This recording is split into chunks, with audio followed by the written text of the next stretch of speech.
All right, welcome everyone. I'm really glad to see all of you here at Agile Nova. We've been doing a lot of virtual events, at least monthly. So I'm really delighted today to have Mark Grove with us. Mark and I worked together a long time ago, and we recently connected. And I invited him to share his insights on CFD and Kanban, and I'm really looking forward to this session.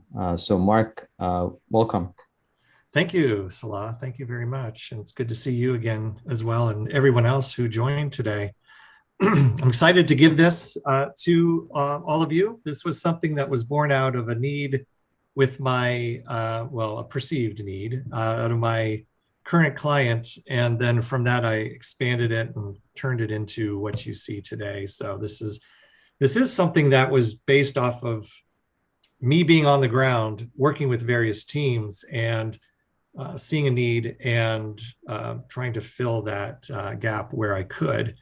So we're going to be talking about CFDs. This is a very targeted discussion today. It is only about cumulative flow diagrams. Obviously, there are lots of different metrics out there that you can use to measure the progress of your team. I'm obviously talking about one of those today, the CFD. There's a picture of it right there in the bottom right corner. In case you're not completely sure what a CFD is, you've probably seen a picture like this before. And we're going to talk a lot about it today. And what's going to be hopefully fun for everyone is you're not going to have me just talking the entire time. You probably heard a little bit of the back and forth with me and Salah. We're going to have breakout sessions. We're going to split this group up into 2 or 3, 4 groups and have you all work together on different patterns that I'll be showing you. Then we'll be doing debriefs and it'll be a lot of fun. If we were in person, this is exactly how I would run this session today. We'd be in a big room probably, and there would be tables, 4 or 5 people per table. And at certain points, the tables would work together and then they would do debrief. So we're going to try to mimic that. If it doesn't work, it's too confusing. There is a plan B. It's not as exciting, but it will still work. So we'll only do that if we need to. A little bit about me quickly. I love Kanban. I am a Kanban trainer and a Kanban coach. I work for a company called Excella out of Arlington. And I have been more in the Kanban space probably within the last 4 or 5 years and really beginning to have a deeper understanding and a deeper appreciation of what it is, what it isn't. Professionally, I really like thinking about looking at a system and how can that be optimized, the concepts of value delivery, the flow of work. All of these, obviously, all 3 of these can kind of blend in together. For fun, I like to look at the stars in the sky. I'm a photographer as well. And that is my license plate in real life. And so if you ever, it stands for limit WIP. Some of you may know what that means already. Probably most of you do. You want to limit the WIP that it's in your system. But by all means, if you see me out on the road, feel free to honk and wave. That is, I live in Reston, Northern Virginia. Limiting WIP is very good, and we'll learn why today. So if you see me, go ahead and honk your horn. All right, so what was the motivation for me to create this workshop today? Well, I kind of gave a little bit of a hint why. I have a current client. A lot of them are beginner Agilists. They're using beginner type metrics. And I wanted to show them that there was more to burn downs and burn ups. And that's my last bullet that you see there, the 4th bullet. They're really using burn downs only, and burn downs is good. There's nothing wrong with it, but there's probably more that's out there. There is more that's out there that you can use. And I wanted to introduce them to some of these new ideas. My current client also moved to having teams be Kanban only, or I should probably, better way of phrasing it, a flow-based approach, not a 2-week sprint approach. And I wanted to show those teams in particular one of the tools that they should be using is a CFD. And I also felt that generally speaking, there's really not enough attention paid with the flow of work. I think it's very important, whether you're a Scrum team, whether you're a flow-based team, that the flow of work is really something that everyone should be noticing and being aware of, but especially if you're a Scrum master, or if you're a Kanban coach or Kanban master, somebody who maybe takes the reins a little bit more of improving the team, holding the mirror up to the team. Flow is a very important concept. So those are all the reasons why I put this thing together. This very last bullet, this also complements some of the other flow workshops that I've put together. The other ones I put together, I did with my colleague, Trent Hone, also from Excella. And those workshops are really, and as this one is too, is really based on not just listening to us talk, but giving you all actionable ways to actually learn. So, and to use your brain and not to simply just hear me talk for the next hour or so. So our other workshops are very similar to that, giving you a chance to think, sometimes thinking abstractly, sometimes thinking progressively, like thinking into the future, what might be happening. As my friend Morgan likes to say often, what's really going on here, right? So what is really going on? And we're going to be looking at some patterns today and asking ourselves that question, what is going on here with the CFD? Here's today's agenda. We're going to be covering these items. Why should we care about this? I'll show you the behind the scenes building of a CFD, okay, the construction. We'll talk a little bit, we'll take a little bit of time to talk about 3 important flow metrics and its relationship to the CFD. And I think those first 3 bullets will be good foundation for us to then move into the workshop portion, which is that last bullet there, identifying CFD patterns. Okay. I do want everyone to recognize that today's discussion is tool agnostic. I'm not talking about building a CFD in Jira or Excel or Kanbanize or whatever your favorite tool is. And that's purposeful. This isn't, I'm not going in to show how to do anything in any of those tools. This is more, this is a presentation and a workshop about just what is this thing trying to show us and trying to do. I used Excel for everything that you see here today in the building of the CFDs, because it's very easy to manipulate exactly what I want to show. And that's just what I did. All right, so let's start off with talking about, why might you care about this? And when I was creating this slide, I could have put down 1,000 reasons, right? So it's kind of hard to really distill it. But the reason why I like the CFD, and I mentioned this a little bit already, is it's a great, quick snapshot graphical view that represents the flow of your work items across your board. Okay, whether it's a Kanban board, whether you're a Scrum team, a Scrum board, it doesn't matter. It still represents the flow across your board, and flow is really important, okay? It helps identify patterns, and we're going to do a lot of that today. We're going to be looking at different patterns. It's great for identifying bottlenecks. And when we know that when we have a bottleneck in our system, that's probably a place where we need to spend some time and understand why is that bottleneck there and how can we get rid of it? And then CFD is also really good in providing insight into predictability. When are we going to be done, right? That's probably the most important, or the question we get asked the most. When is this thing going to get done? Help us understand that.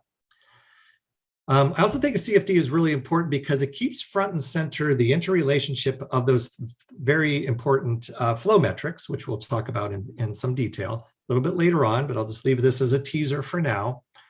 But I think it's great. When you're looking at the CFD, it's more than just a graph, okay? There's more going on behind the scenes, and we'll talk about those flow metrics. And like I've mentioned before, I think it can provide deeper insight than a velocity-based burn up or burn down chart. So a lot of newer teams really use that, if they use it at all, they use that. And I think there are other things they can do without being too advanced, other things that they can do to help provide insight on what's happening. I also want to say that I want to keep this informal as much as possible. So please blurt out a question or a comment. Don't feel shy if you want to do that. I welcome that. That's fine. So we're going to start off with constructing the CFD, and I want to introduce you to a convention that I'm going to be using for the first half of today. And that convention is really showing the relationship between a fictitious, I'll say Kanban board, but it could be your Scrum board, a fictitious board that I have up there on the top, and its relationship to how the CFD is built below, okay? In my fictitious board, I have 4 columns that I have named myself. This is a fictitious team. They've named these columns discovery, implement, verify, and done. There are little yellow stickies that represent the work items that are flowing across the board. So those are what those little yellow stickies are. And then down below, what I really want you to note, and let's see, I guess you can't see my cursor, can you? So I guess there's no way to point, but I want you to make sure you see that there's a relationship between that discovery column at the top of the table and the graph that you see below. So the discovery band that you see in the CFD is that kind of turquoise-ish, bluish band. The implement column is represented by that gold implement band in the CFD. The verify, the same thing with silver, and the total done is that more darker turquoise, if you will. Okay, so that's the convention that I use. We'll go into deeper detail, but that's the convention that I use, the relationship as we build out the CFD, that there is that connection. Okay, any questions at this point? So far, so good. I see a lot of comments in the chat. Is this a forward-looking chart or is this backward-looking? Like, did you know you were going to discover something in 2 months, or is this like you knew you discovered something after it happened? Like yeah, that's great. Yeah, it's a great question, Toby. It's after the fact, after or in real time, but it is not a forward-looking chart, though you could use the information in the chart to help with forward-looking questions. Okay, great. Thank you for that. So let me move on. All right, so let's take this into a little bit of a deeper look here. You have 3 components on this slide. We have the board on the left. Oh, can you see my cursor now? Yes. Yep. Great. So you have my board on the left. On the right will be the CFD. And down below, just for added context, is it's a table. Now I have chosen to build my CFD with an x-axis, which represents time, using weeks. As you can see, October 1st, October 8th, 15th, 22nd.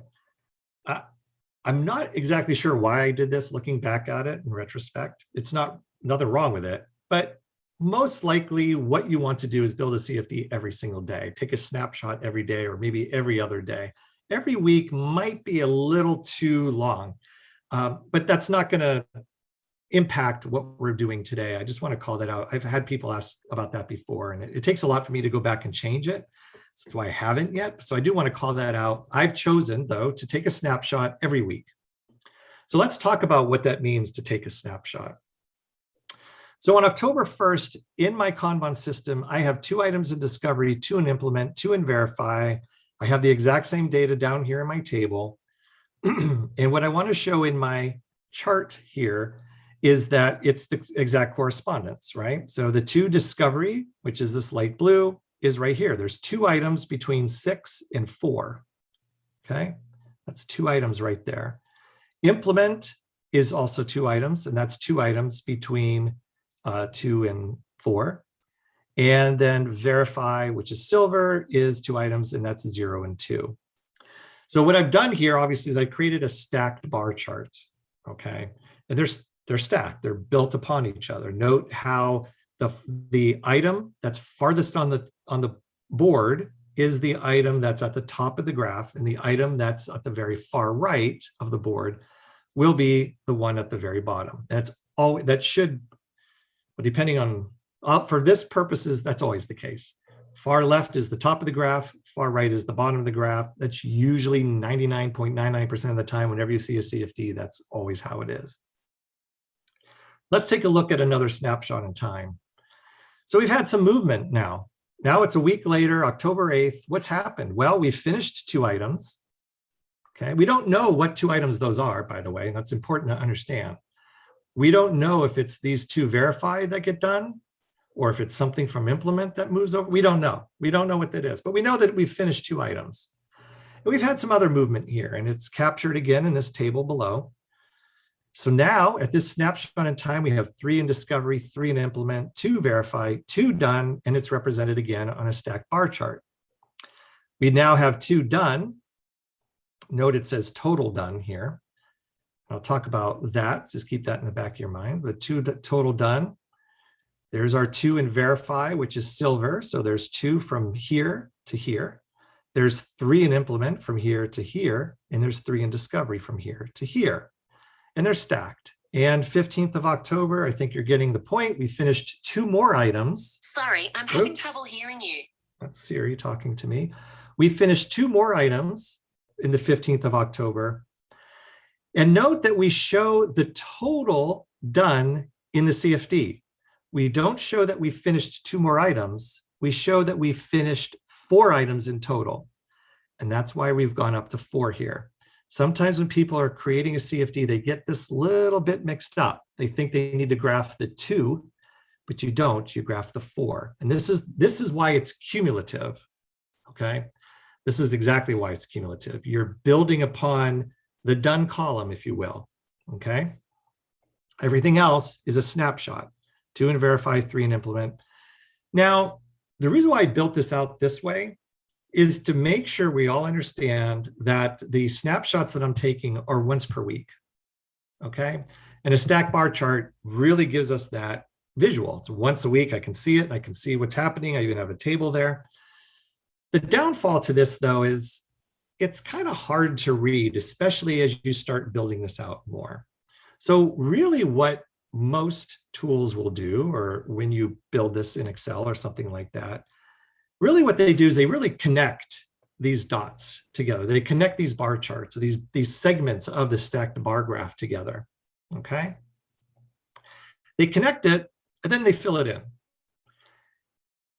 But understand, this is really where it's starting from, okay? So the point that I'm trying to make here is there's no data being reported between here and here. We've just drawn a line, and then we filled it in, okay? And then the 22nd of October, we've now completed 7 total items, which means we've, if you take 7 minus 4, that means we've completed 3 items within that last week for a total of 7. And then we begin to build out our CFD, taking that snapshot of time each week, and it looks something like this. Okay, and this is just fictitious, nothing real here. I just made this data up. But the correlation there, the connection, if you will, between the table, the graph that's being built, and then, or not the table, but the board, the graph that's being built, this is what's happening in your favorite tool. Whatever your tool is, really, this is what's happening. It's taking that snapshot and it's plotting it out, okay? All right, I'm gonna pause there before I move on. Anyone have any thoughts, comments, questions? Yes, Mark, I have a question. This is Cesar. Hi, Cesar. Looking at this CFD, then it does make a difference. For example, when you have this item that you finished in real life. Let's say you finished it in real life, you delivered on October 8th, but you moved it from state until October 29th because you forgot to do that thing. But if that's the case, if you have that delay between the actual delivery and the change of status in the system that you're using, that's gonna affect this graph, right? Absolutely. Yes. If the question is, if I make sure I understand it, if you've completed it and for some reason you haven't moved it to done and you really should have, then that's obviously a time frame that you're giving yourself a disadvantage of, right? I mean, if you've completed it, you should move it to done as soon as you're done with it. Does that help? Yeah. Yep, Okay. that does. Thank you. Yep, you're Does this welcome. imply that everything that's discovered is implemented, or everything that's implemented is Goes to deployed? verify?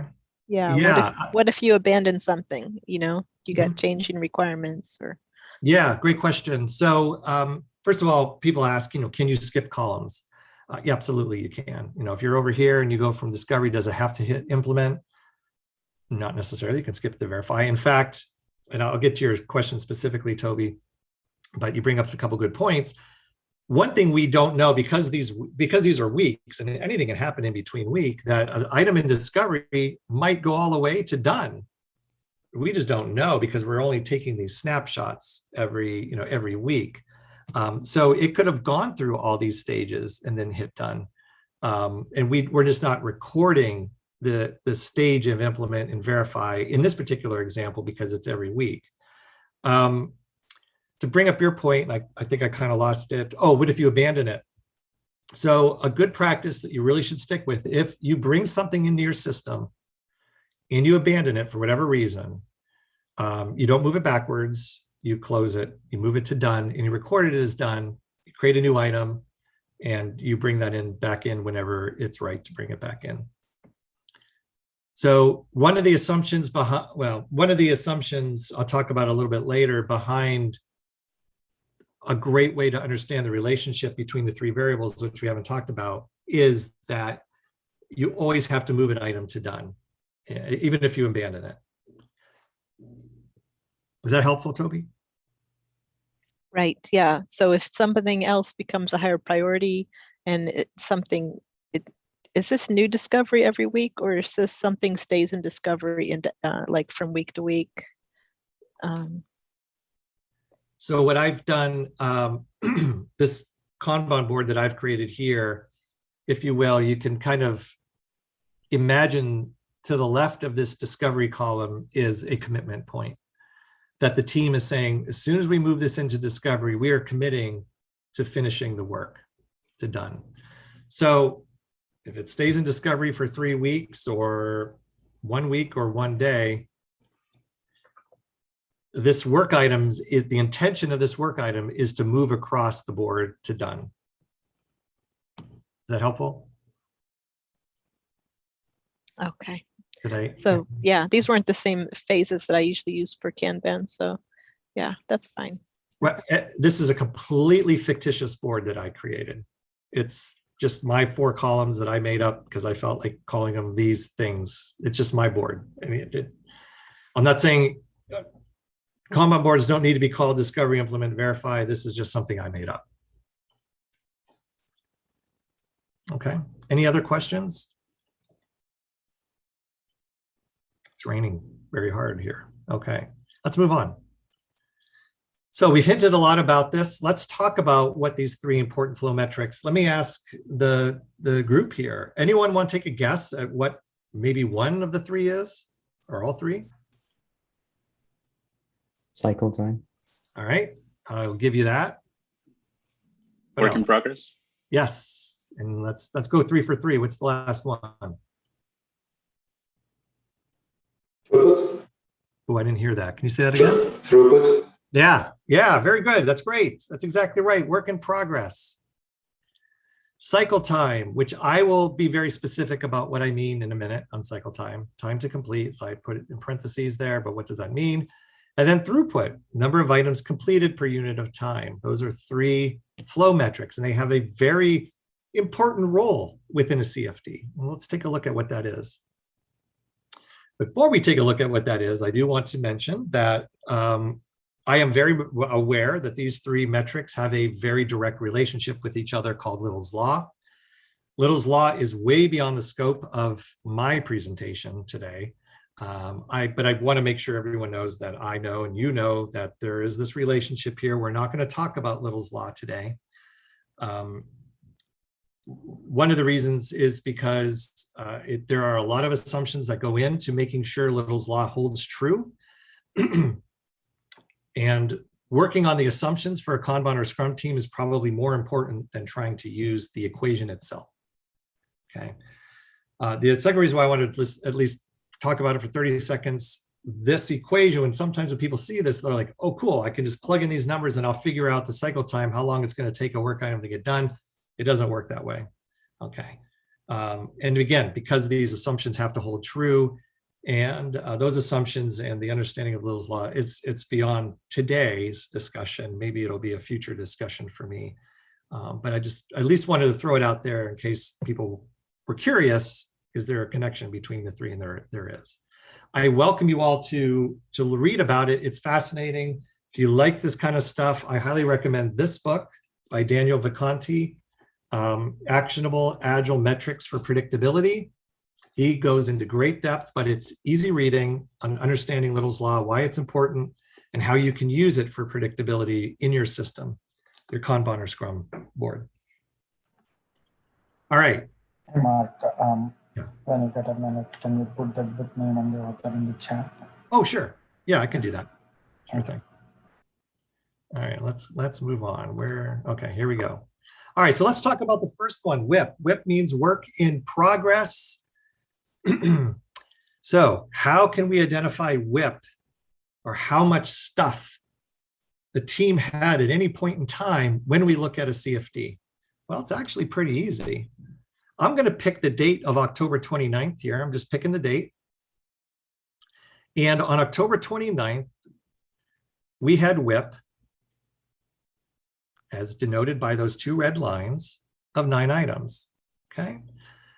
There were 9 items between discovery and before being done. So 9 items in my system. In discovery, implement, and verify, there were 9 total items. Okay. And you do this simply by showing that vertical line. Now, I chose to show the vertical line for the entire system, discovery, implement, and verify. That's whole big black line here. If I could show the WIP for just discovery by showing just this light turquoise, right? And that would be, I didn't do it in this presentation, but that would be the top of this light turquoise to this point right here. And if I would have drawn that over, it would have been around, maybe 16. So 20 minus 16, there's probably 4 items in discovery. And implement, it looks like if I were to draw these 2 lines over, maybe there's 2 items in implement. In verify, it looks like there's maybe 3 items in verify. But I chose to show everything, 9 items in my entire system on October 29th. That is my WIP. Okay, and of course you can do that anywhere you want, up and down the chart. Okay, let's look at another one. I'm going to dim that out a little bit, still there, but just dimmed out in gray. Let's take a look at cycle time. Starting with the top of that black dashed line that I had, this is my cycle time. Okay, approximate average cycle time. Those words are specific, or those words are intentional.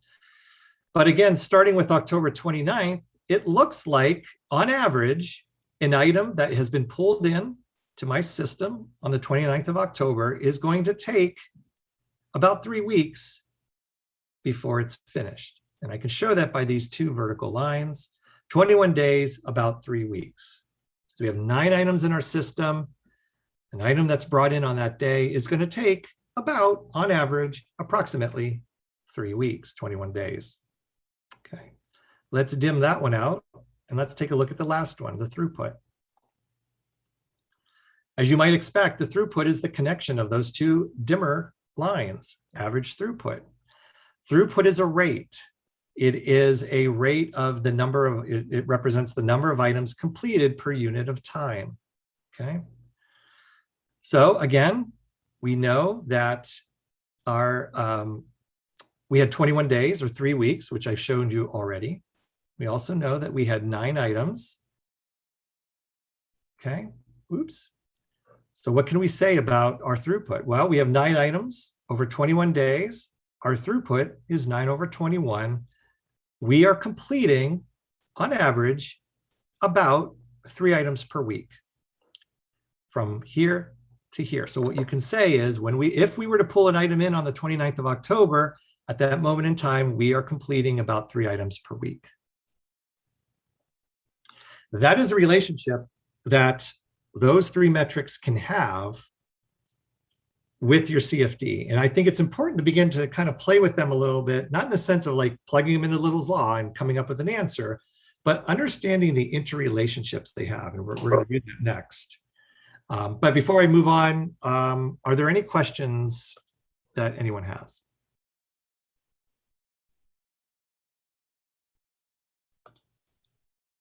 So far, so good, yes?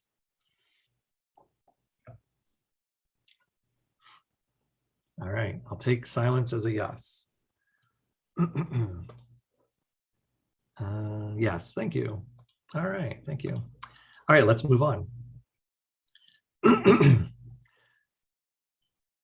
reason why my license plate says limit WIP is because probably more than anything, in my experience of 10 years of being a coach and almost 14 or 15 in the Agile space, WIP probably plays the biggest role in, if maybe not the biggest, but top 2 role in why we are unpredictable and why we are slow, why we are not improving in terms of speed. And I'll tell you why a little bit. Let's take a look why. So we've looked about WIP. We showed that as that vertical line there. WIP has a really big impact on how long it takes to do something. Okay, let's take a look at our graph here.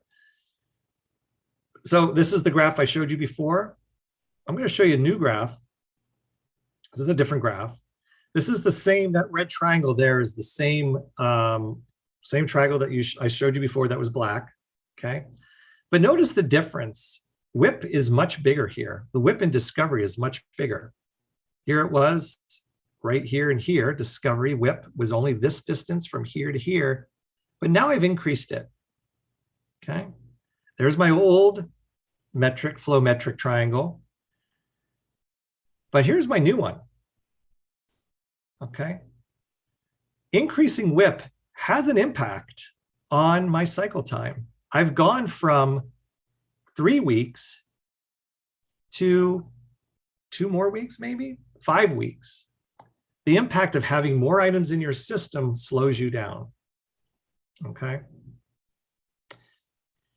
And I think that lots of times people don't necessarily realize that. And so let's talk a little bit about why WIP can play such a big role. I mean, you can see, yes, it's graphical.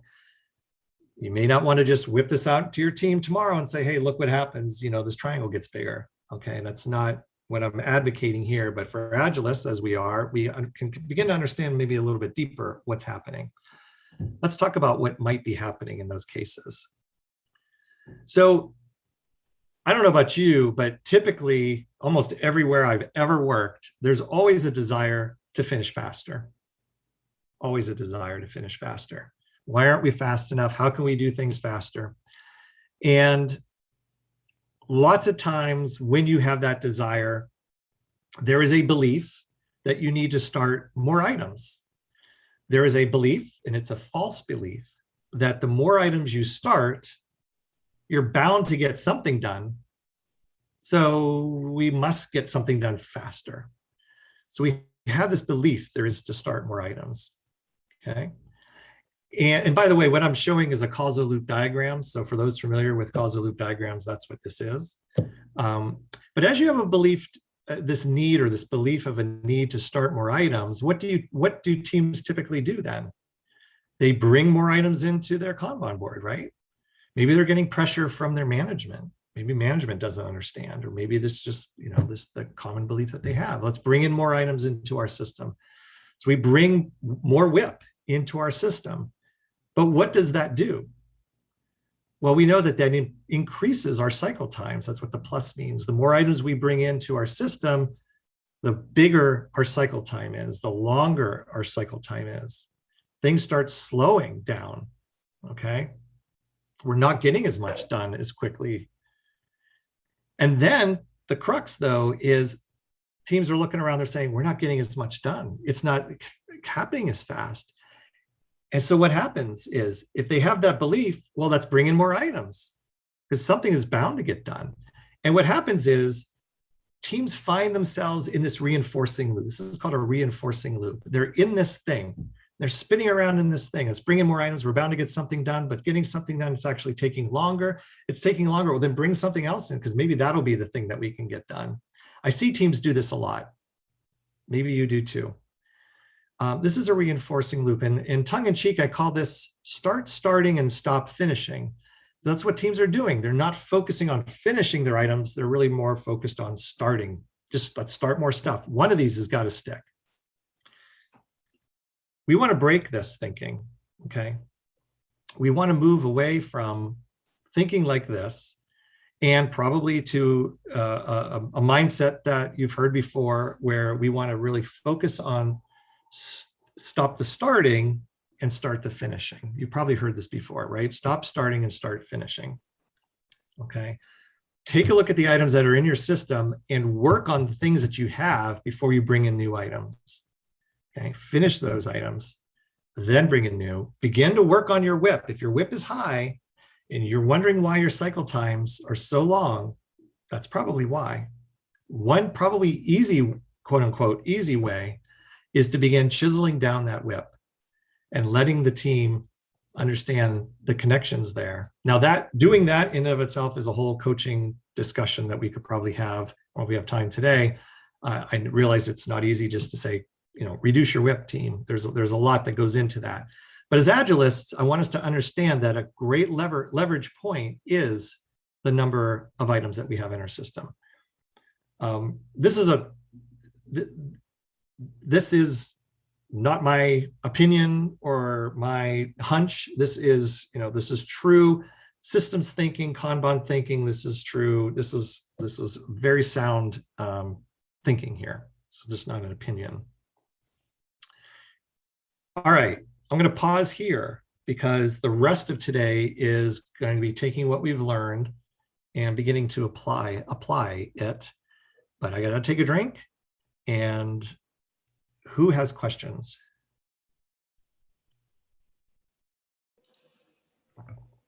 I have another question. Yes, sir. Can you go back to the CFD graph? And I think it's 2 slides before. There you go. So the work in progress is, for this case, or in general, is it considered everything that is not done? Yes. Okay. Yep. Because I was working with this assumption that, or at least the way that I was looking at it was that I do want to keep track of the things that I'm being requested, but that's in a backlog column, which is not, for the team, it's not being worked on right now. Mm-hmm. It's there, it's eventually going to get done, but right now we're not even considering it. It's just in that bucket there. But once we are done with the other things that we actually have in progress, then we go back to that bucket and say, okay, from all these requirements, what are we going to do now? So in this case, for all these indicators, we would consider the backlog as work in progress as well. I would not. I personally would not. I would not. Okay. Yeah. Now, I've seen backlogs as part of a CFD. In fact, I actually I might have it in here actually, maybe I don't, but what that could look like. I wouldn't, and there are reasons why I wouldn't, and in the interest of time, I would be happy to discuss some of those ideas with you one-on-one if you'd like. I don't think it's wrong, but I think that I would set up my Kanban system without doing that, I guess. Okay. Yeah. It's a good question. So just a follow-up question on that. This is normal. Right. So when you start your discovery phase is when you actually take your request from the backlog that Cesar was mentioning, and you start analyzing that. It's like you start defining what is the request about, and then you start your clock for the CFD. 100%, and that's a great way of putting it. The clock starts, in my example that I'm providing here, my clock starts when it's pulled into discovery. That's right. That's exactly right. Yeah. Was there anything else? So just a nuance here, Mark, and I would like to get your opinion. When let's say someone pulled something to verify column, and then you realized it's not ready to verify, they moved it back to implement, that's still counted in the first time we pulled it into Verify? If it's truly a mistake, like truly a mistake that we pulled this into Verify and it was a mistake. Yes, I would probably fudge the data back to show that it was really a mistake. I didn't mean to do it. And let's get everything right again. But that's and I think that's what you're asking, because that's how that's what you asked, if it was truly a mistake, right? But that's very different than what I see teams doing. And I'm maybe not answering your question anymore, but it is important to understand is that we don't move backwards in our boards. We never move backwards on our boards. So if you have something that's in Verify, which you might think is testing, and you realize, we didn't do this right, we don't move it back to implement. We keep it in one option. One way you could set up your system is you keep it in Verify and you fix it there. And you still record as Verify has this item in it, and then you move it to done. But you don't want to move items backwards, because then your CFD is going to go down. So if you ever see a CFD that goes down, that is, and I don't have any example, maybe I should have created one. I don't have an example of what it would look like, but if you can imagine, all these bands are moving up from left to right. If you move something backwards, you're now showing a CFD that's going down. It's breaking your predictability. So you're counting it twice in essence. It's going to screw up your predictability. So that cycle time that you see there is now going to be all weird. So you don't want to be doing that. I went a little further than probably what you wanted, Salah, but you had a good question there. Yeah, no, that makes sense. I've seen some teams or some, I guess some tools, they start the counter once you pulled it into the next column. So even if you return it back, it's already being counted. Yeah. But I see what you're saying. I think, yeah, it's going to screw up your CFD if you keep moving things back and forth. Yeah, this book, again, goes into great detail of explaining why you don't go backwards. And again, I do highly recommend reading this book. It's really good. Or at a minimum, going on YouTube, typing Daniel Vacanti's name and watching his great presentations. They're really entertaining, believe it or not. And also, but yeah. So there's a question in the chat about coaching questions, and I'm not sure what you mean by the coaching question, but go ahead and ask. I may hold on the question or answering it, just in the interest of time. Yeah, and that's why I asked. The idea is it's not necessarily related to CFD or how to interpret it or read it. I think this is a great overview, but it's more so on when trying to pitch it to teams. I've gotten a question as to what is the benefit of viewing the data like this when the team knows exactly what's going on the board on a daily basis. They're having their daily stand-ups. They know where their blockers are. They know where things are getting held up.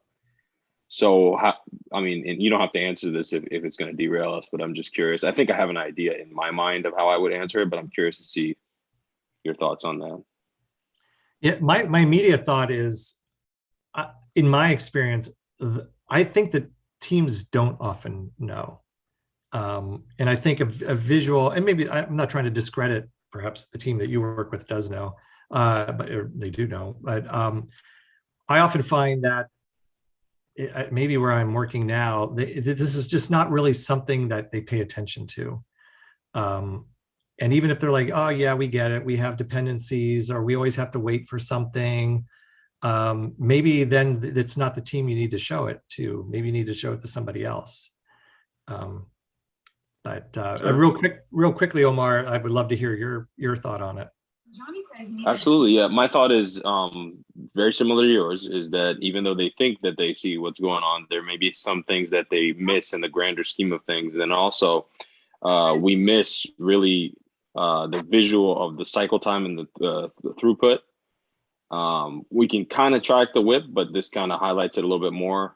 And then I would say the last thing I would say is trends, looking for trends from one sprint to another, because I've done a practice in the past where I've worked with a team during the retrospective and taken a look at the past 6 CFDs well, 6 CFDs, meaning the past 6 sprints CFDs that we had. We were, doing Scrum Bond there, and took a look at our trends and stuff like that. And we were able to kind of see common, I guess, patterns of where bottlenecks are and stuff like that. So Right. that would be how I would answer it.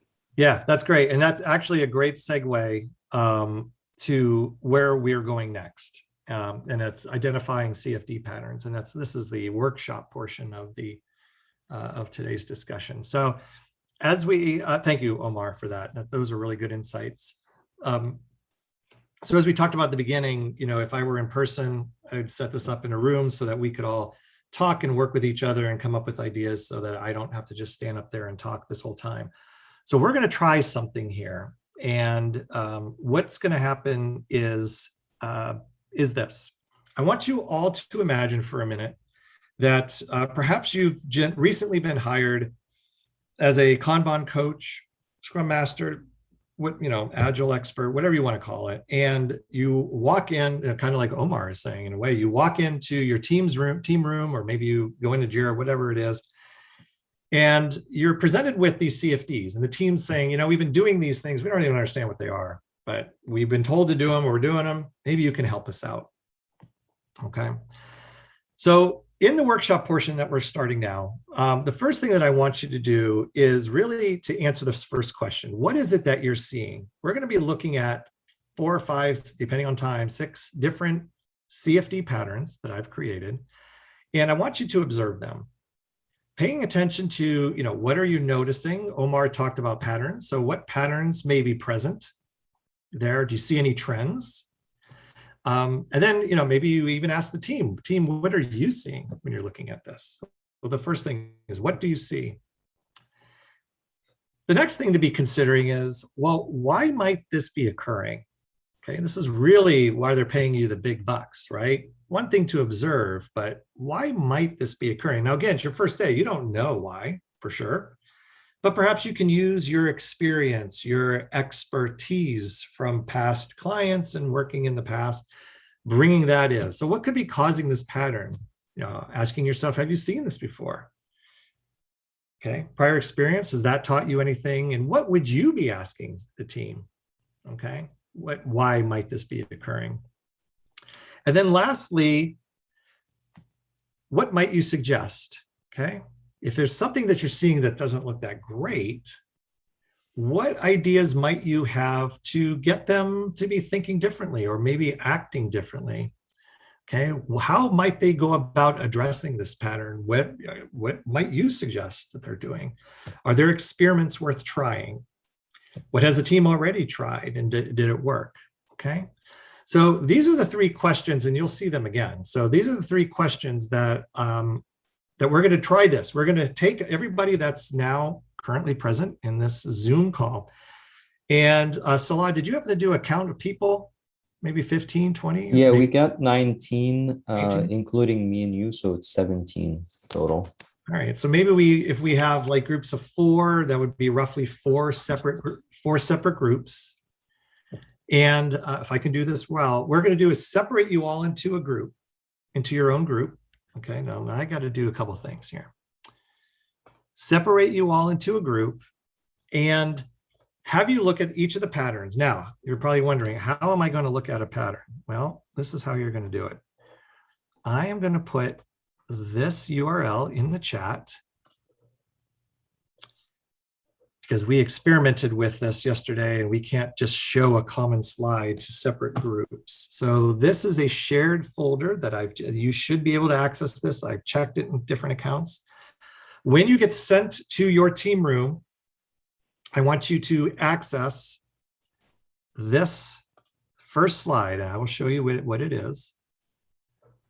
I think I'm still sharing, right? Am I still sharing? No, you stopped sharing. All right, well, let me do that. Here it is. This is the first one. So when you use that URL, you will see just a simple PDF. You'll see a number 1. It's also known as slide 31. This is the one that you and your little table team, if you will, your table group, are going to look at. And I want you to answer these 3 questions. What are you observing? What do you see? Why might it be occurring? And what might you suggest back to the team doing differently. Okay, let's give this a try. Let's see if we can do this. We'll split up. I'll give you 4 minutes, let's say. We're just picking that number out of the air. I'll give you 4 minutes, have a discussion, introduce yourself to your colleagues there, and let's see how it goes. We'll come back here in 4 minutes. So with that said, Salah, are you doing this or do you want me to? Yeah, I can do it if you need. All right, so Toby says the path is blocked. So whoever's in Toby's group, Toby cannot be the one who brings it up. So I can try to help with that. But so we got how many people per room? I think like if we create 4 rooms, let's create 4 rooms. 4 rooms, okay. So we're just gonna create 4 rooms, and all right. So the rooms are created. So we have about 4 people in each room. So I'm gonna send you to the breakout rooms. I'll pause this and then we'll give you a warning, maybe a minute or a couple minutes before you come back. All right, let's see what happens.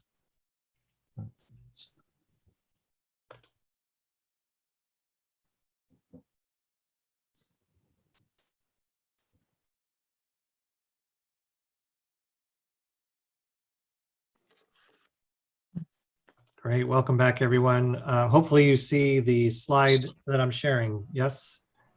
Yes. Okay, wonderful. All right. So first of all, I looked at my watch, it's already 6:40. For those that want to stay past 7 o'clock, if you're really getting into doing some of this, I can go a little bit longer. So I'm happy to do that. So, but those who have to drop at 7, that's fine as well. All right. So tell me about some of the discussions that you had in your teams when it comes to these 3 questions.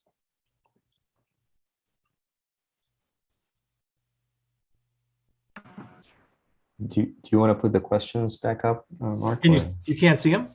No, they're. We can see them. Oh, you can see. Oh, I see. Okay. Sorry. Right. Yeah. So who wants to? What types of conversations did you have around the? What did you see? Anyone?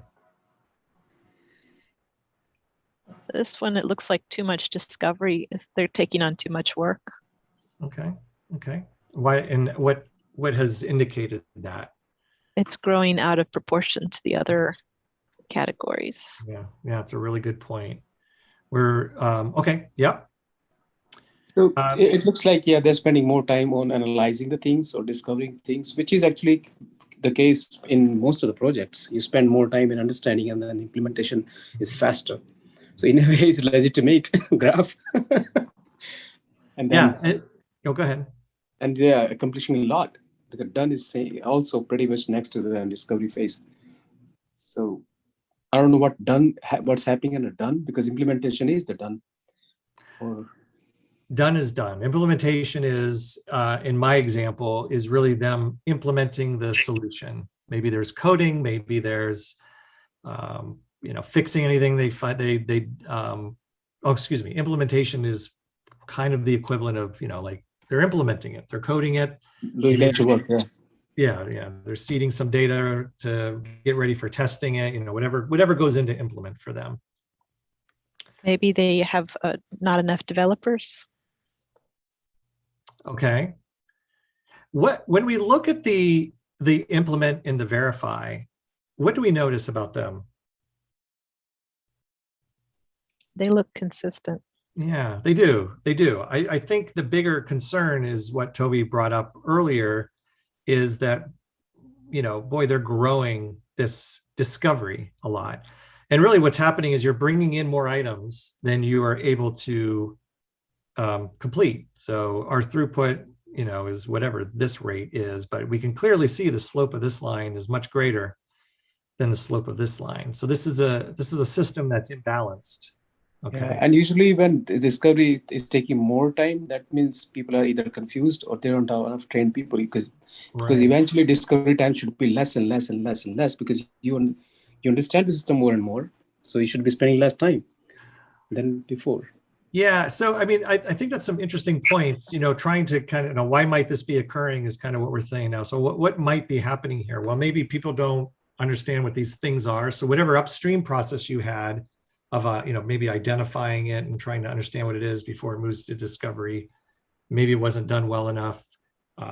What are some other reasons why we might have increasing WIP in discovery? What are some other things you think could be happening there? We might not be implementing the right solution. Okay. So implementation is small, and then that's why it's creating more problems than solving the problem. So we have more and more items piling into discovery. Exactly. Yeah. Yeah. Maybe. So what about WIP limits? Maybe they're what? Probably there are no WIP limits. Yeah. Maybe there's no WIP limits at all. I know we haven't talked about limiting WIP all too much today, but maybe this team they just push their work into discovery. Like if it's ready, just push it in. There's no WIP limit. Or maybe what else could be happening? Verification is not enough time. Instead of spending time on verification, so that means they are not testing and verifying properly. I'm not following. Can you say that again? Verification. Verify. Verification. Yeah, if the people or if the verification team or whoever is doing the verification is not spending time, so they are not discovering enough issues, or they are not doing the robust enough testing, that's causing more confusion. Okay, so maybe verifying is testing, basically. Okay, I think, okay. Yeah, the testing, the verify team, whatever, they're finding things, and maybe they feed that back to the folks that typically work in discovery, and then that's why things are taking longer and why items might be piling up a little bit more. Yeah. Yeah, these are all great ideas. I mean, again, we don't know, but we want to challenge our minds, as Agilists, we want to kind of use our past experience a little bit. So what might you suggest? Sure. I'm sorry, Mark. I just want to ask you one thing, which I didn't ask you earlier. Is that WIP limits is one thing that probably they don't have. That's one thing. But also, is this is this made up of very specific, specialized team members only doing a certain type of work, and the discovery team, they're taking more and more work, but after that, it's not flowing into the next columns? That's a great suggestion. Maybe there's a lot of I-shaped people where the people who work in discovery can only do this work. They can never do anything else. And they find themselves starved for work, so they just bring more stuff in. They say, hell with the WIP limit, and they're really not working as a team. Perhaps they're working very silos. So that's a really good point, Srini. That's very insightful. I like that idea. Mark, I would even suggest that this team is getting some work done and they're just like, let's just move faster, just bring in more stuff. Yeah, I think that's a good point, Morgan, because their throughput is pretty consistent. Yeah, I mean, I don't know if they're happy with it or not, but it isn't bad. They're getting stuff done. They're getting stuff done. So yeah, maybe they're getting excited or like, we want more. But there is an imbalance. They're bringing in more than they can finish. And that's where the coaching begins, right? What can we do to balance these out a little bit more? Good for business though. Pardon me? It's good for business though. To do what? To get more funding from client. Yes. Yeah. Right. I'm not sure how that connects to. I'm not connecting the dots exactly, which your comment is. When you have more cases, pending issues, problems with the system or something, you can have more business from client. Right. Well, you can have more business, but you don't have to bring it into your system all at once. I mean, that's really what's at play here. Right. Bringing items in, we want to balance what we bring into what we're delivering. Yes, I agree. We can have a huge backlog of all these great ideas, get more money for it. Absolutely. Okay, well, let's move on. Let's look at the next one. Now, I'll let you guys tell me. I think I know what you're going to say for this next one. Do you want to go back into breakout rooms, or do you just want to do this like this right now? Like this. Right. That's fine. We're running out of time. All right, let's do that. I appreciate all your participation. Take a couple minutes, take a minute, take a look at this, try to answer your 3 questions, and then we'll do a debrief.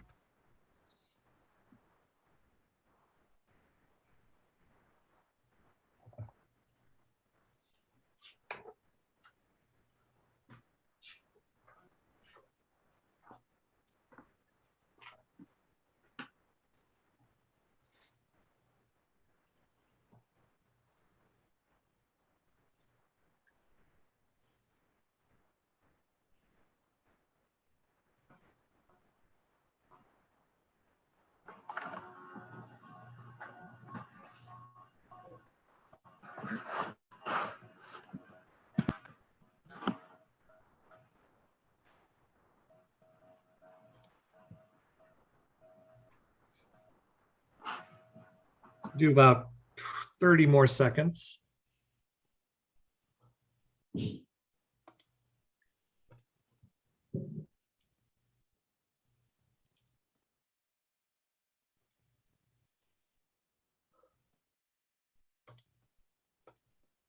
All right.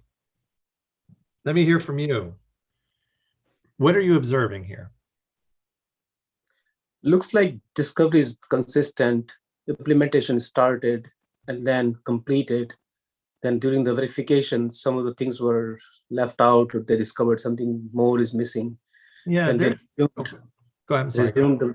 Resumed the implementation again, and they are making good progress towards completing it. That done indicates that. Yeah. Let's start with the 2 top bands. I think those are really good points. Discovery is, generally speaking, it's pretty consistent all the way through. Their throughput looks, doesn't look bad. I don't think doesn't look bad, but we do got some weirdness in here. Definitely some strange things here. And as is it, is your name? Bridge.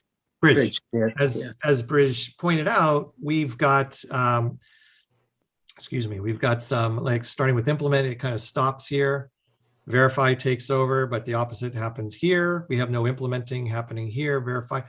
Why might, again, we don't know for sure, but why might this be happening? What could be happening with this team? So it looks like it's a 3 or 4 phase process. First phase, everything is fine. Discovery is happening, implementation is happening, verification is happening, and done is being, of course, done casually, progressive. And then suddenly they said, oh, we found these many issues. Go ahead and fix those things and we'll verify. So they start working hand in hand in parallel. So they focused completely on implementation and try to achieve all the stories completed. And then they said, okay, we're almost done. Can you start? So at some point, they are hand in hand again. They are parallel working. And then verification goes up and implementation go down. Then again, after verification, people found some more issues. Okay, these are 10 more issues to be implemented at the final before we are done. So implementation tries to complete and verification is verifying at the same time. Yeah, I really like your analysis there. Maybe what's happening here is we have more T-shaped people, maybe. Yeah. Where they can swap back and forth. If there is an emergency happening here where, like, hey, don't do any more verifying. We need you over here implementing. These things are tough. We're challenged all of a sudden. Maybe they shift some people over here to do some of this stuff. And it gets to a point where it's like, all right, we've done it. Now let's shift our people to verify. Not a bad place to start. I really like that. I'm wondering if maybe they're not doing a minimum viable product. So they ran across some items that were just too big to implement without waiting until they were all done. And it took them several sprints or time periods before they could give them for verification. They're just very large units. Are you saying too that people shifted to implementing because they were such large items? Right. They either shifted to discovery or implement out of verify. They're just like they everything that needed to be verified by October 29th, they said push it all into production. So they had a big spike of done, and then they all started working on discovery and implementing something bigger. Yeah. That's an interesting. Yep, that could be happening too. One other idea that I had was, again, with not knowing for sure, maybe the stuff here really is going straight from implement to done. Maybe there's no verify for it. Maybe the work type is such that it doesn't need verification. I don't know what it would be. You might want to ask. Or maybe they have high dependency on each other's. If you don't finish all of them together, you can't accomplish it. Possibly. So so all these stories have to be implemented all together in order to verify at the end. Yep. So you don't. Yeah. Let me check my notes to see if I have other ideas. But Mark, I want to hear about I'm seeing that phase actually like where the verification did not doesn't have anything. Right here? Yeah, right there.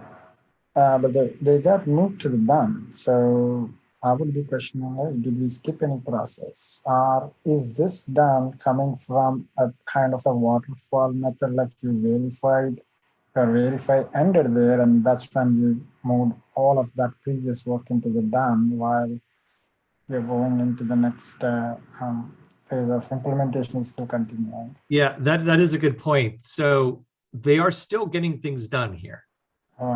If this had shown like flatlined at this point, then that would be a different story, right? Like, yeah, they may have shifted people to implement, but they weren't. It probably would be work that still needed to be verified before it's going to finish. Here, though, they're still completing things. So it's an interesting, it's just interesting a discussion to have with the team.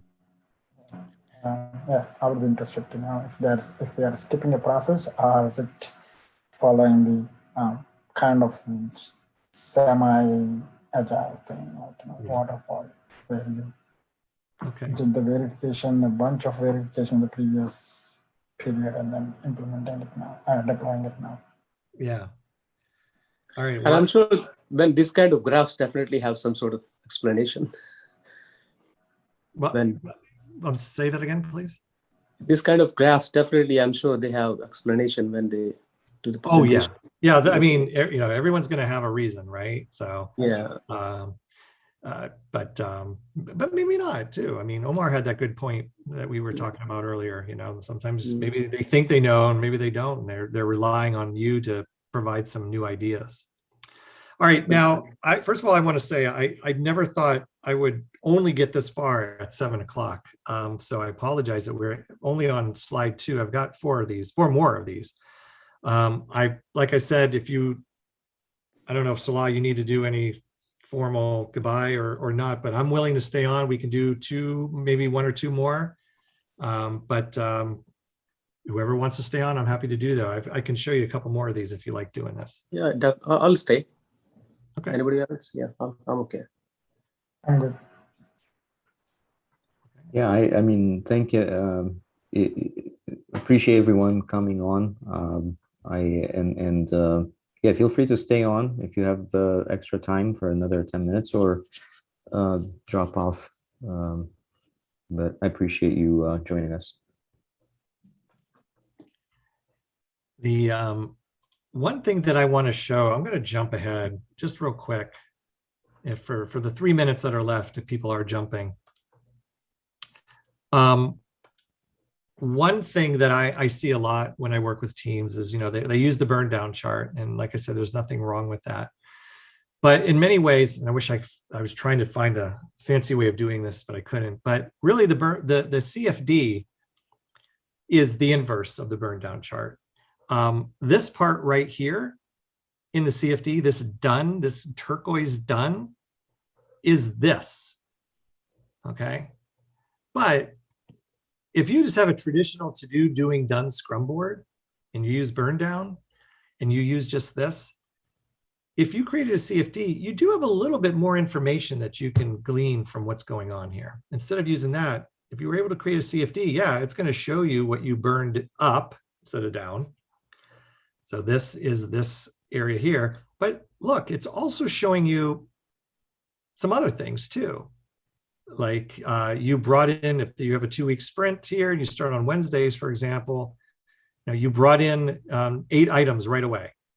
All right, so you started with 8 items and you really didn't get much done until Wednesday or Thursday is when your first data point happens. So, I'd like to show this to Scrum teams that are really hooked on the burn down chart, saying, even if you use a CFD and all you have is just to do, doing, done, you can get a little bit more information from it. Here's another example. If your burn down chart happened to look like this is what the corresponding, well, this is what it could look like. Now, again, this bottom part is definitely what this looks like. This is just a burn up.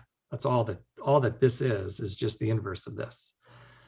But if you were capturing to do and doing with a CFD, you do have a little bit more information here, right? You're able to know when things moved into doing, how long things stayed into do. And it does give you a little more information. So you don't have to have a fancy 4, 5, 6 column Kanban board to reap the benefits from having a CFD. If you have a simple to do, doing, done, like my client has for a lot of its Scrum teams, you probably can glean some additional information. So I did want to show that before 7.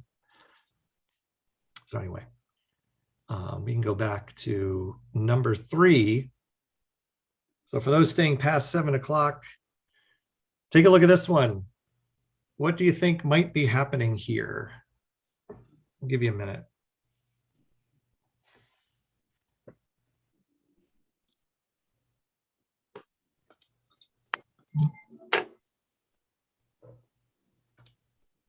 It's like, sorry. It's like people is completing the implementation, the discovery, the implementation, and verification, and then going to production at once. Mm-hmm. And then what happens after that? This is like waterfall, like they're only getting money to start the next discovery after deployment. Yeah, maybe. Now we are talking 3 weeks here. Mm-hmm. So you're running Scrum. What's that? Maybe they are running iteration, time fixed iteration, time box iteration. Yes, that's probably the first thing I would ask them. Are you a Scrum team? You're bringing in all your work, you're working on it, and then you're finishing it. You're bringing in your new set of work, you're working on it, and then you finish it. Now they happen to be, it looks like this team happens to have a 3-week sprint. But that would probably be the very first question I would ask. Are you a sprint team or a Scrum team, excuse me? Do you have 3-week iterations? I might ask them too. I noticed though that when you bring your work in, it's really consistent. Like it just stays, like you're working on it and at the very end you finish it. But yeah, that's a good, and Toby, I think that's where you were heading. I don't know if it's so much waterfall, but I think your thinking was in line with very segmented stages that might be happening or steps that might be happening. Yeah, that's a good one. Let's take a look at another one. Now notice the x-axis on this one is a little bit different. Hey Mark, on the previous slide, what would you suggest? I mean, definitely certain assumptions we are assuming that it's a 3-week sprint, but they are spending a good bit of time in analysis and then do the segmented way of, like within the Agile Scrum team, they're segmenting their work. So what would you suggest, and especially to show a benefit for them? Trini, I'm not sure I heard your question all the way through. What would be the benefit of what? Like if the third part is like, what we are seeing, we saw that what might be occurring, we might be asking them, hey, is this a three-week sprint team? Right, and also we observe that the work is being done in segments. Yes. At that time, what will be this, because there's nothing wrong that we are seeing here. Oh, and yes. What can we suggest? And also with our suggestion, what is the benefit that we will be showing with respect to the CFD? Yeah, that's a good point. Good question. There may be nothing wrong here. Maybe everything's just fine. The one thing that I would pick up on maybe is this flat line right here, these flat lines. if the team was finishing stories every second or third day instead of what you see here, that it would look differently. You would know that within these little these segments, we would show things completing within each of these segments. The bands would be more vertical, not vertical, but diagonal. I might ask about that. Like, do you only complete at the very end of the sprint? That it kind of looks like that's the case here. They bring it in and then they just work on it. At the very end of the sprint, they finish it. But at the same time, you could also argue, well, they're getting everything done, but that's another whole thing. Just because you get it done at the end of the sprint is not really the best way to work. But that seems normal to me. Actually, I don't know. They start cautiously and then finish it up and then wrap it up after verification. Then get to the next cycle or the next sprint. It looks normal to me. And maybe that's not a problem. Yeah, it's not. Let's take a look at this one. We're already at 7:05. I want to respect people's time here. The x-axis is different. I'll give you a big hint. This is a Scrum team. I'm telling you that up front. Okay. So they start without any discovery. They're just starting it up. Yeah. So yeah, what's happening right here? What might be happening right here? They're just implementing right away without even. Is this technical debt? They're fixing stuff. Yeah, that's a great, maybe that's what's happening. There's no need for discovery. They're jumping right into something that they know exactly what it is and they're starting it. That's a good point. Hold that thought. Oh, sorry. Go ahead. Yep, Srini. One of the two things could be happening based on my observation. One is either that is bleeding from the previous sprint to this sprint for the first couple of days. Or they are doing the discovery in the previous phase and then bringing it right into the implement stage. Yeah, kind of like what Toby said. I liked your first point that maybe these are stories that were brought in from the prior sprint. So couldn't it be one more thing? I have done it actually. So they might be initially they released a pilot. Initially, they released a pilot product. Okay, the sample product. Mm-hmm. Yeah, and then based on the feedback, they started discovering more and more. Okay. So once you release a pilot product, you just do a development based on your understanding, just release it, and then start getting feedback from people. And then they start discovering more and more what needs to be done. Okay. Once you present a pilot product, then you get to know the actual requirement of the customer. So, and you don't have to do as much discovery. Yeah. Okay, I see. What about at the end here? What are we noticing over here?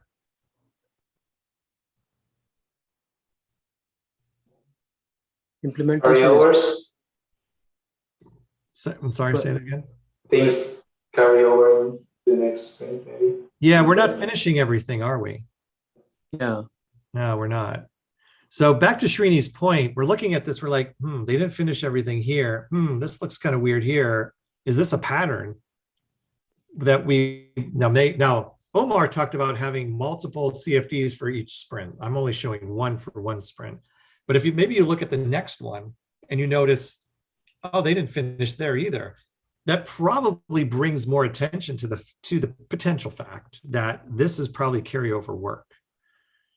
Maybe, again, we don't know for sure. It's our first day on the job, let's say, but maybe that's what's happening here. So when you see stuff like this, that could be a big flag that they're not finishing things at the end of the sprint. That's really good. So it could be like withdrawal of the project or cancellation of product or of the project being canceled, suspended. So they start. That's possible. Yeah. They just, we don't need to do anything anymore. In fact, I have something like that a little bit later on. This one is also, I'll just kind of go through these. This one is also a Scrum team because of the x-axis, you can tell. They're getting everything done, aren't they? They brought in 10 items. They finished 10 items. But what? As you fall, they're doing a lot of analysis or discovery, whatever you want to call, and then implement and verify, and then finally. They're not getting any incremental delivery. Yeah, I like that. They're waiting to the very end to finish everything. In fact, the burn down for something like this is this. Yeah. This is the dreaded cliff, right? This is the cliff. This is the hockey stick, some people call it, but it's waiting to the very end of the sprint before you finish everything. This is a more detailed view of what's happening. But it's this. And there are things you might want to suggest. How can we finish things throughout the sprint? I think that's what Toby was getting at. Very good. This is the last one. This one's a little more subtle.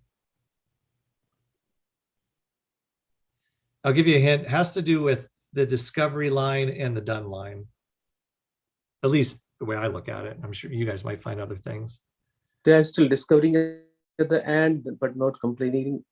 So they still discover. Oh, by the way, sorry, this is also back to a Kanban team. It's not a Scrum team. So they could have more work. It's just we don't know what's next because they haven't hit that date yet. Yeah. But what do we notice about the rate of what we're bringing into the system versus the rate at how we're completing things? It's imbalanced. I'm sorry, say that again. It's imbalanced. It's imbalanced. Yeah, this is the opposite though, right? Here we're bringing in fewer items. Here we still have a great throughput rate, but we're bringing in fewer and fewer items. Now, it may not be a problem. Why might it be occurring? Team is shrinking. Yeah, the team might be shrinking. Maybe this is a fixed date type project and they're winding down and there's fewer items to bring into to discovery. We might be witnessing the end here. Their throughput's really good. Yeah, they're still discovering at the end. There's still outstanding issues and they didn't finish it. Yeah, I mean, there's still, right. The whip is getting smaller as time was moving on. So maybe the amount of stuff they have to do is simply dwindling. Could be. Diminishing returns on new enhancements. Maybe they're just not needing to install as much new features. Yeah, that's true too. That's a good point. Actually, maybe you can take it a little bit further. Maybe they're doing such a great job with delivering and quality that they're not getting many complaints from their customers feeding in to their backlog. And that's why they're seeing fewer items being pulled back through their system again. They don't have as many defects to fix. Worth asking. So lots of fun things to do. Really, the point of all of this, though, isn't so much to be right, but to train our brains on how to think about what we're observing so that we can be smart in having the right conversations at the right time with the right people. That's really what we're after. And I think all of you have done, a really great job. I showed you this before on that, and really we're done. It's a little bit after, it's 13 after. So I want to thank all of you for sticking around and participating today. I enjoyed having you. Thank you very much, Mark, for this. Thank you so much, Mark. Yeah, this was great, clear and practical insights. And thank you again, everyone, for joining and staying on. And looking forward to seeing all of you again in the next meetup. Great. Thank you, Salah, for having me. I appreciate it. All right. Thank you. Thank you. All right. Thank you very much. Have a good night. Bye-bye. All right. Bye-bye.